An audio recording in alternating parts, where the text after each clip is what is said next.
기도하겠습니다. 사랑해 주님, 감사드립니다. 지난 한 주간의 삶도 지켜주시고 오늘 이 거룩한 예배의 자리에 저희들의 발걸음 인도하시니 진심으로 감사드립니다. 이 시간 저희들을 위해 평강의 선포를 하여 주시고 또한 그 평강의 선포를 통해 저희 삶이 변화되고 주님과 더욱더 가까워지는 귀한 시간 될 수 있도록 도와주옵소서. 부족한 종은 당신의 말씀 뒤로 가려주시고 오직 당신의 음성만 들려지는 귀한 시간 되게 하여 주시옵소서. 감사드리며 이 모든 말씀 우리가 지금도 함께 하시는 예수 그리스도의 이름으로 기도하옵나이다. 아멘.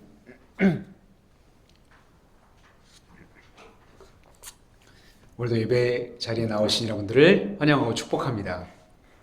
우리 옆에 교류가 이렇게 인사하며 시작하겠습니다. 주님의 은혜와 평강이 함께 하시기 바랍니다. 주님의 은혜와 평강이 함께 하시기 바랍니다. 오늘 저는 요한복음 20장 19절부터 31절을 가지고 평강이 있을지어다 라는 제목의 말씀을 전하려고 합니다. 세상 근심과 죽음의 공포에 두려워하던 제자들이 예수님을 만나 평강을 얻은 것처럼 이 시간 여러분들도 말씀으로 임하시는 주님을 만나 하늘의 평강을 누리는 귀한 시간 되시기를 주님의 이름으로 축복합니다. 아멘. 여러분 혹시 비바람이 세차게 부는 날 비행기를 타보신 적 있으십니까? 시커먼 먹구름 사이로 장대비가 쏟아지고 기체가 사정없이 바람에 흔들릴 때면 의자 손잡이를 꽉 붙들게 됩니다. 그러면서 생각하게 되죠. 과연 이 폭풍을 뚫고 무사히 도착할 수 있을까라고 말입니다. 그런데 비행기가 고도를 높여 구름을 뚫고 성층권으로 올라가는 이 달라지게 됩니다. 방금까지 삼킬 듯 위협하던 폭풍우는 저 발밑에 깔려지고 창밖에는 눈부시게 푸른 하늘과 찬란한 태양이 우리를 맞이하게 되죠. 이것은 비바람이 그쳤기 때문에 보여지는 광경이 아닙니다. 폭풍우는 여전히 저 아래에서 휘몰아치고 있지만 비행기가 그 폭풍우보다 더 높은 새로운 차원으로 올라갔기 때문에 누릴 수 있는 평안이라 할 수 있죠. 근데 여러분, 우리 인생의 평강도 이와 같습니다.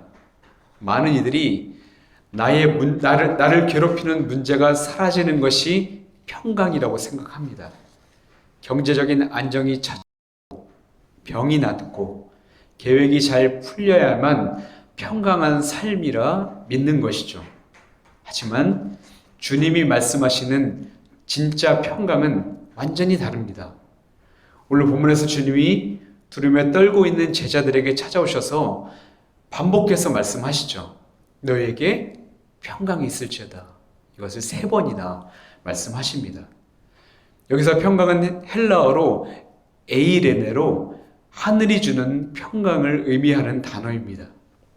예수님은 제자들 그리고 지금 우리들이 어떠한 문제와 고난 속에서도 아니 심지어 죽음이라는 폭풍 앞에 놓여있다 할지라도 하늘을 바라보며 참된 평강을 누리기를 원하셨던 것이죠.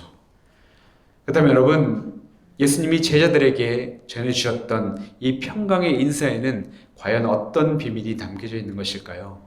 그리고 우리가 그 평강의 고도에 머무를 수 있는 비결은 과연 무엇일까요?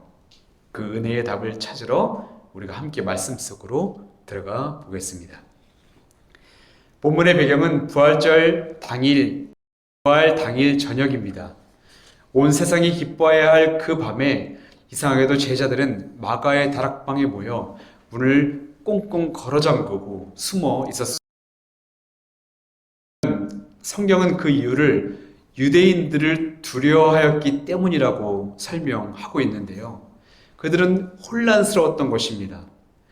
예수님이 부활하셨다는 여인들의 소식은 자신들의 이성으로 믿기 어려운 이야기였고 혹여나 그 소문 때문에 유대인들이 자신들을 시신 도둑으로 몰아세워 자신들을 잡아다가 죽이지 않을까 두려웠던 것이죠. 무엇보다 그들을 괴롭혔던 것은 죄책감이었습니다. 죽기까지 예수님을 따르겠다고 호언장담했지만 막상 위기가 닥치자 주님을 다 나 몰라라 내버리고 도망쳤던 자신들의 모습, 그 부끄러움과 수치심 때문에 그들은 주님을 다시 볼 면목이 하나도 없었던 것이었습니다. 그렇게 제자들은 두려움과 죄책감이라는 감옥에 스스로를 가둬놓은 채 마음의 문을 걸어 잠그고 떨고 있었던 것이죠. 그런데 바로 그 절망의 현장에 부활하신 예수님이 벽과 뚫고 찾아오셨습니다. 그리고 떨고 있는 제자들을 향해 3번에 걸쳐 평강을 선포하시게 되죠. 근데 여러분, 평강을 선포하시는 이 3번의 인사가 모두 다른 의미를 가지고 있다는 것을 아십니까? 이 평강에는 우리 인생의 과거, 현재, 미래, 그 모든 것을 위로하고 치유하는 은혜가 담긴 인사라 할 수 있는 것이죠. 먼저 예수님이 제자들에게 전한 첫 번째 평강의 의미는 바로 과거를 씻어주는 죄 용서와 화해의 평강이었습니다. 너에게 평강이 있으리로다. 이 인사를 듣는 제자들의 마음을 한번 상상해 보십시오. 얼마나 뜨끔했겠습니까? 제자들은 당연히 너희가 어떻게 나를 버릴 수 있느냐, 이런 꾸중이 돌아올 줄 알았습니다. 하지만 또 제자들의 실수를 들춰내지 않으셨습니다. 대신 조용히 자신의 상처를 제자들에게 드러내 보일 뿐이었죠. 근데 여러분, 예수님이 왜 이 100마디의 말보다 이 몸에 있는 상처를 보여주셨는지 아십니까? 그 상처야말로 평강의 근거였기 때문이었죠. 루터는 그의 부활절 설교에서 이 장면을 이렇게 해석합니다. 그리스도께서 자신의 상처를 제자들에게 보여주신 것은 제자들의 불신과 두려움을 제거하고 그들이 참으로 죄사함을 받았음을 확신시키기 위함이다 라고 말입니다. 그렇습니다. 예수님은 지금 제자들에게 이렇게 말씀하시는 것입니다. 내가 너희의 모든 죄값을 이 상처로 다 갚았다. 이제 하나님과 너희 사이에 막힌 담이 허물어졌으니 더 이상 죄책감에 떨지 않아도 된다 하며 그들에게 하늘의 평강을 선포하셨던 것입니다. 그 다음 21절을 보면 예수님은 또다시 평강을 선포하시는데요. 이 두 번째 평강은 바로 소망과 사명의 평강이었습니다. 인사 후에 이어진 예수님의 말씀이 무엇이었습니까? 아버지께서 나를 보내신 것 같이 나도 너희를 보내노라. 또 23절에서 뭐라고 말씀합니까? 너희가 누구의 죄든지 사하면 사하여질 것이요 누구의 죄든지 그대로 두면 그대로 있으리라 말씀합니다. 주님은 제자들이 두려워하는 세상 밖으로 소망과 사명을 주어 밖으로 보내게 되는 것이죠. 이제는 두려움에 떠는 도망자가 아니라 하늘의 소망을 바라보는 사명자로 살아가라고 요청하셨던 것입니다. 그런데 성령님을 통해 실제로 이 평강을 받은 제자들이 어떻게 변했습니까? 첫째 성서봉독이었던 사도행전 5장을 한번 보십시오.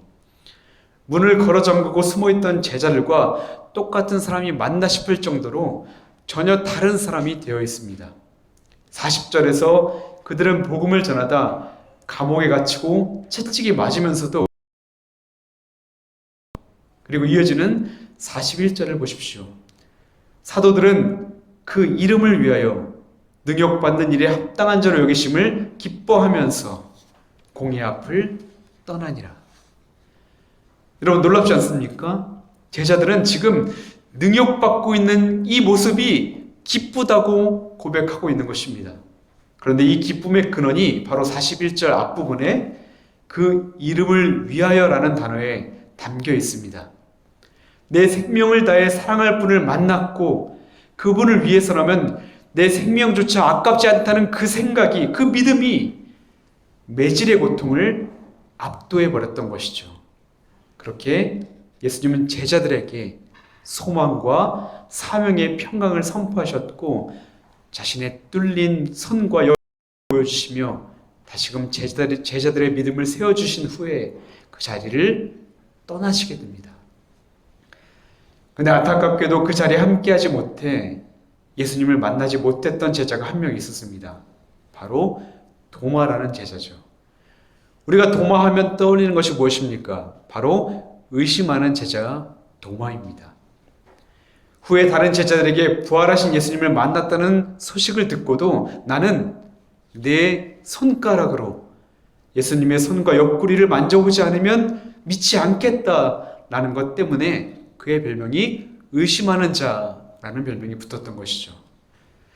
예수님과 3년이나 동고동락하며 수많은 이적과 기사들을 경험하고 무엇보다 다른 제자들의 입으로 직접 우리가 부활하신 예수님을 만났어라는 그 소식을 들었음에도 불구하고 그는 안타깝게도 예수님의 부활을 의심했던 것이었습니다.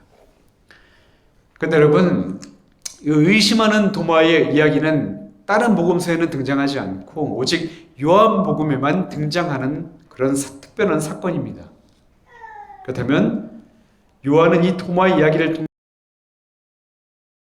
전해주고 싶었을까요? 도마의 이름은 아람어로 토마이고 24절을 보면 도마의 별명을 디두모라고 소개합니다. 근데 신기하게도 토마, 디두모 이 두 이름은 똑같이 쌍둥이라는 뜻입니다. 이게 무엇을 뜻하냐면 살아계신 주님을 직접 내가 보지 않고서는 믿지 못하겠다 하는 이 도마라는 존재는 사실 그 도마만을 의미하는 것이 아니라 바로 모든 사람들, 저와 여러분을 의미하는 사람이라는 것이죠. 그러니까 요한은 우리 모두가 의심과 불신, 의심과 믿음, 불신과 신앙을 오고 가는 존재.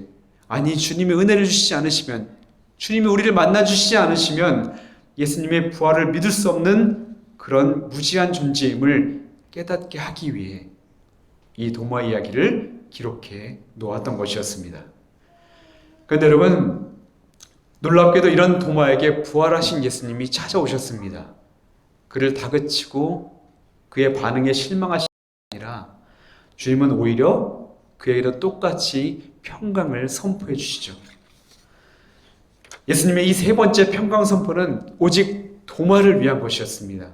예수님은 의심했던 도마를 이해하시고 더 큰 사랑으로 품어주셨고 손가락과 옆구리를 보여주시며 그 의심을 확신으로 그의 불신을 믿음으로 바꿔주시고자 하셨던 것입니다. 그런데 여러분, 여기서 우리가 놓치지 말아야 할 것이 하나 있습니다. 이전에 도마가 제자들과 나눴던 대화가 무엇이었습니까? 내 손가락을 주님의 손과 옆구리에 넣어보지 않고는 나는 믿지 못하겠다 하는 것이었습니다. 그런데 27절에서 예수님이 후에 도마를 만나고 평강을 선포하신 후에 처음으로 도마에게 하셨던 말씀이 무엇이었습니까? 도마야, 내 손을 보고 지금 너의 손가락을 내 옆구리에 한번 넣어봐라 였습니다. 여러분, 이게 아무것도 아닌 말씀 같지만 이것이야말로 우리에게 얼마나 위로가 되고 은혜가 되는 말씀인지 모릅니다. 왜냐하면 사정에 관심이 있다고 말씀하는 것이기 때문입니다. 우리가 낙심하여 쓰러져 있고 심지어는 주님을 떠나 있을지라도 주님을 의심할 때에도 주님은 여전히 우리를 지켜보고 계시고 우리를 기다리고 계시고 우리를 만나주기를 원하시고 계신다는 것입니다. 또한 우리 믿음이 연약하여 도마와 같이 의심해도 결코 무시하거나 책망하지 않으시고 다시금 찾아와 믿음을 세워주시는 분, 그분이 바로 우리 예수님이라고 우리에게 전해주고 있다는 것이죠. 사랑하는 여러분, 우리도 도마나 다른 제자들처럼 의심과 불신, 좌절과 절망 가운데 있다면 우리가 붙들어야 할 것은 주님 만나기를 소망하는 것입니다. 우리가 주님을 만나면 주님은 우리 인생의 세 가지 평강의 문을 열어주시기 때문입니다. 먼저는 죄 용서와 화해의 평강입니다.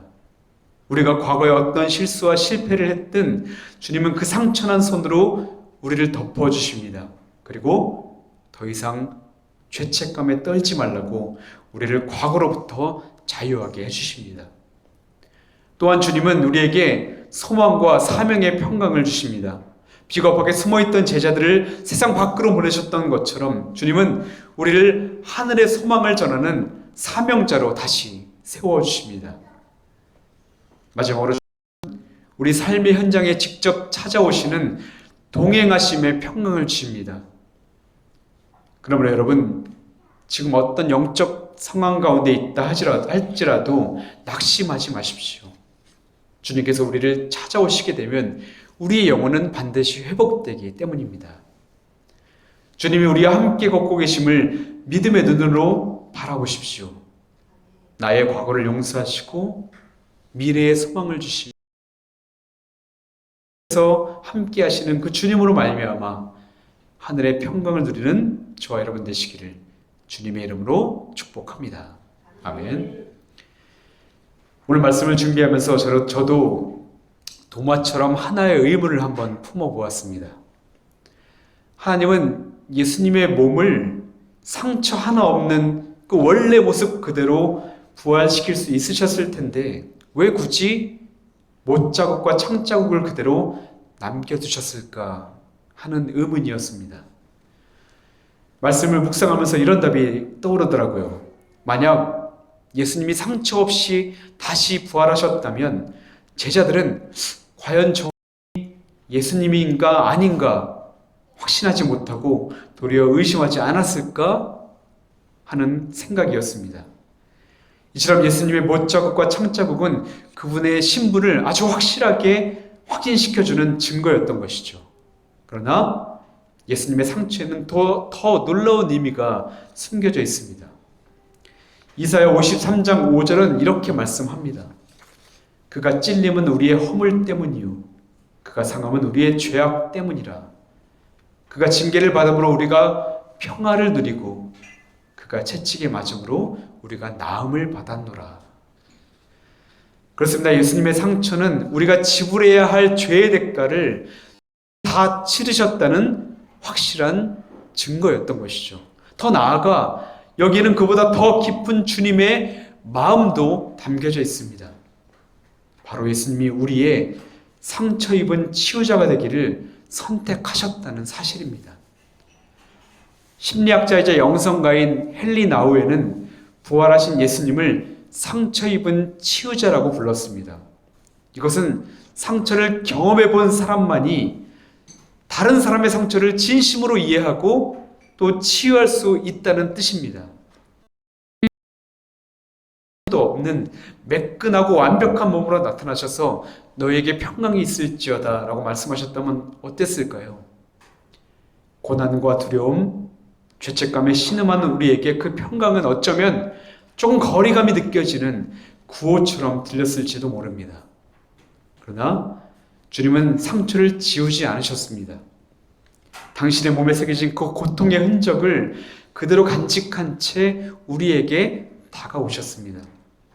그리고 예수님은 지금 몸에 새겨진 몸의 언어로 우리에게 이렇게 말씀하시는 것입니다.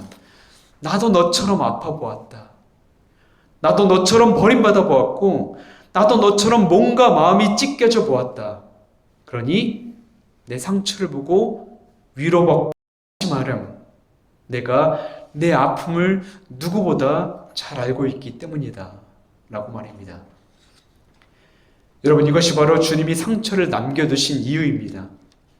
주님은 우리의 고통을 멀리서 구경만 하시는 분이 아니라 친히 그 고통을 당신의 몸에 문신처럼 새기셔서 우리와 함께 아파하심을 보여주는 분이시며, 그리고 그 상처 입은 치유자이신 예수님께서 지금 저와 여러분의 상처를 당신의 상처로 덮어주시고 치유하시길 원하신다는 것입니다. 사랑하는 여러분, 이제 설교를 마치면 우리는 주님이 베푸시는 성만찬에 참여하게 됩니다. 이것을 분명히 기억하시면서 이 성찬에 임하셨으면 좋겠습니다.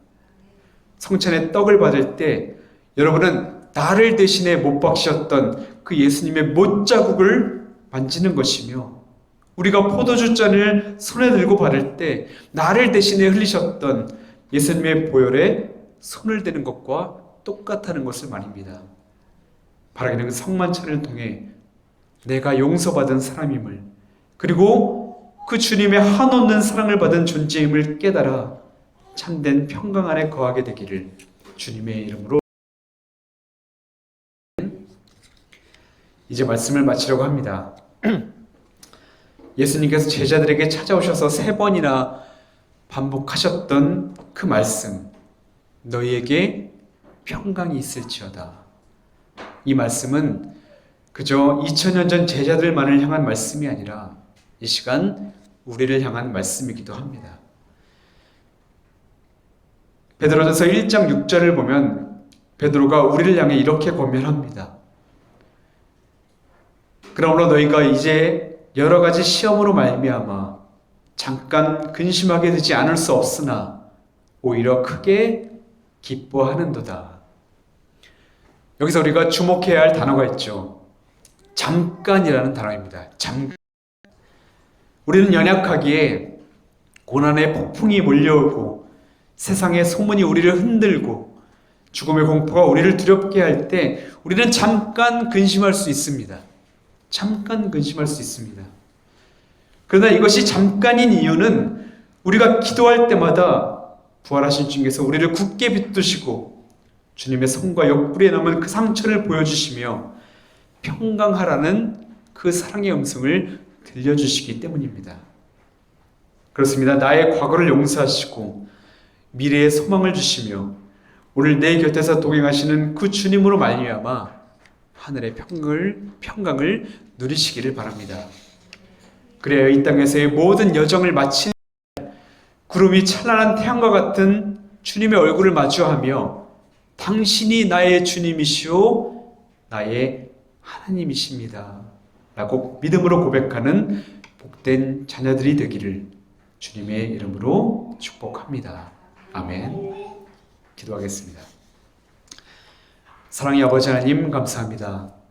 아무 자격 없는 죄인들을 위해 직접 십자가에 달리시고 죽으셔서 우리의 모든 죄를 사하신 주님, 그러나 죽음으로 우리에게 산소망을 허락하시고 지금도 너와 함께할 것이다, 영원히 함께할 것이다 라고 약속하셨던 그 주님의 음성을 믿고 감사를 드립니다.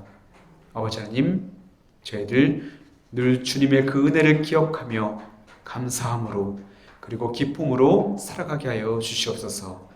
우리는 연약하기에 세상의 풍파와 고난과 두려움 속에 잠시 흔들리고 근심할 수 있으나 저희들 그때마다 다시 죽으셔서 살아나신 그 주님을 붙들게 하시고 그분의 상처를 바라보게 하시며 주님 주시는 평강하라는 그 음성이 우리의 영혼에 크게 들려지게 하여 주시옵소서. 우리의 온 삶을 맡기며 죽으셨으나 살아나신 우리 구주 예수 그리스도 이름으로 간절히 기도하옵나이다. 아멘.